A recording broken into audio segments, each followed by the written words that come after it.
हमारा वैदिक ज्योतिष सिर्फ व्यक्ति विशेष के लिए ही भविष्यवाणी नहीं करता है। वैदिक ज्योतिष के माध्यम से हम खगोल विज्ञान से संबंधित कई चीज़ें या मौसम से संबंधित कई सटीक भविष्यवाणियों को कर सकते हैं।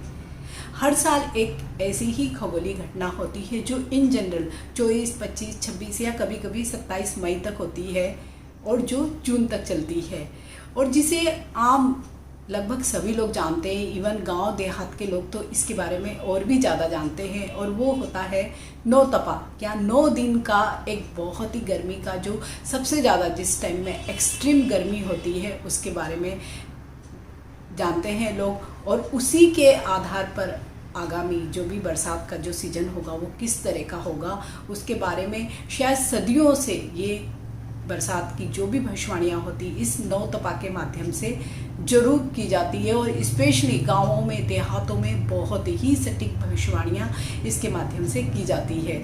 आखिर क्या होता है नौतपा? हम सभी लोग इसके बारे में ज़रूर सुनते हैं कि 9 दिन आ गए हैं जब सबसे ज़्यादा गर्मी होगी, बहुत ज़्यादा एक्सट्रीम ह्यूमिडिटी होती है, इस टाइम एक्सट्रीम गर्मी होती है और आफ्टर दैट इसके बाद ही बारिश का जो सीजन है वो स्टार्ट हो जाता है। तो मैं हूँ astrologer Usha Jain Bhatnagar. Welcome to my channel Usha astrovert. तो आज का जो मेरा वीडियो है वो अभी करंट जो चल रहा है 25 ऑफ मई से ही जो स्टार्ट हो गया है नौतपा, जो 2 ऑफ जून तक चलने वाला है। मीन्स 9 दिन का जो एक गर्मी का एक जो भीषण गर्मी का जो एक दौर होता है उसके बारे में मैं आपको ज्योतिष के माध्यम से कुछ जानकारी देना चाहती हूँ कि आखिर ये नौतपा होता क्या है। ज्येष्ठ महीने के शुक्ल पक्ष की तृतीया तिथि को हर वर्ष सूर्य कृतिका नक्षत्र से रोहिणी नक्षत्र में प्रवेश करता है और इसी के साथ शुरू हो जाता है नौतपा। इन 9 दिनों में सबसे भीषण गर्मी पड़ती है। इसकी वजह ये होती है कि इस समय जब भी सूर्य रोहिणी नक्षत्र में प्रवेश करता है जो सूर्य की किरणें होती है वो बिल्कुल दंडवत पृथ्वी पर पड़ती है, इसीलिए सबसे ज़्यादा गर्मी इस समय हमें महसूस होती है या सूर्य का जो ताप इस समय हमें महसूस होता है। इस वर्ष भी 25 मई को दिन के 3:06 पर सूर्य ने रोहिणी नक्षत्र में प्रवेश किया है।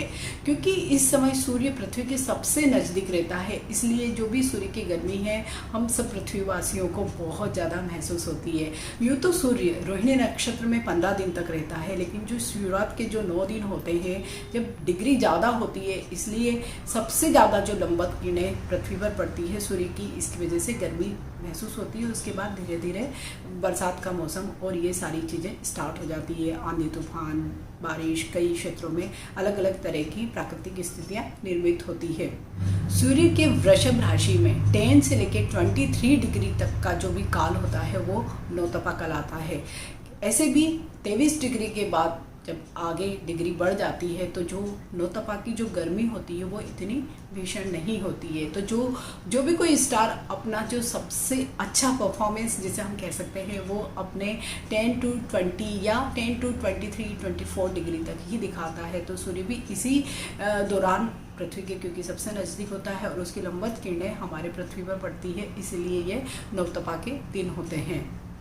दरअसल रोहिणी नक्षत्र का जो अधिपति होता है वो होता है चंद्रमा, जो सूर्य से जस्ट अपोजिट इन नेचर होता है कि चंद्रमा शीतलता का प्रतीक है, वहीं सूर्य गर्मी और तीव्रता का प्रतीक है। तो वहीं रोहिणी नक्षत्र में जब सूर्य स्वयं घूम रहे होते हैं या अपना गोचर कर रहे होते हैं तो वो अपनी गर्मी इस नक्षत्र को दे देते हैं। एक दूसरा परिप्रेक्ष्य या दूसरी मान्यता यह है कि जब भी चंद्रमा आर्द्रा से लेके स्वाति नक्षत्र के बीच में होता है और इन्हीं परिस्थितियों में होता है तो उसे भी नौतपा कहा जाता है और उसी के अनुसार फिर आगे बारिश कैसी रहेगी उसके बारे में फोरकास्ट किया जाता है। खगोल शास्त्र के अनुसार वृषभ का जो तारामंडल होता है उसमें 3 नक्षत्र आते हैं, कृतिका, रोहिणी और मक्षिरा।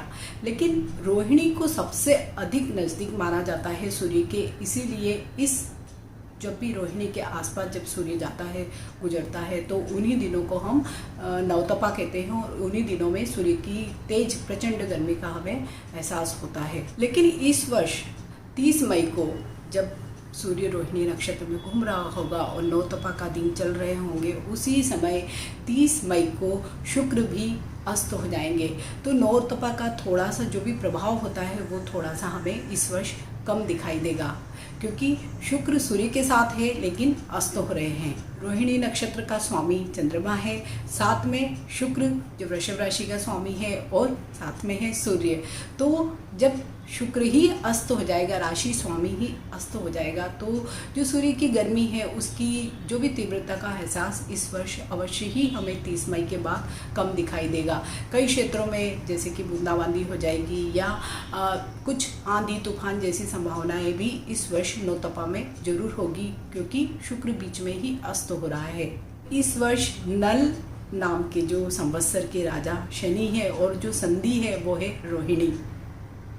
तो इस वर्ष बारिश तो समय पर आ जाएगी, लेकिन क्योंकि अलग तरह की जो भी चीज़ें बन रही हैं, क्योंकि शुक्र अस्त हो रहा है और इस तरह की जो चीज़ें बन रही हैं, इससे वर्षा सभी क्षेत्रों में समान नहीं होगी। कहीं अतिवृष्टि होगी और कहीं बिल्कुल ही सूखा जैसी स्थितियां भी इस वर्ष हमें दिखाई देगी। लेकिन कुल मिलाकर अगर हम जो भी ये नवतपा चल रहा है उसके अकॉर्डिंग अगर हम फोरकास्ट करें बारिश का, तो एक अच्छा ही पूरे ही देश में एक अच्छा ही मतलब इसका रिजल्ट हमें दिखाई देगा।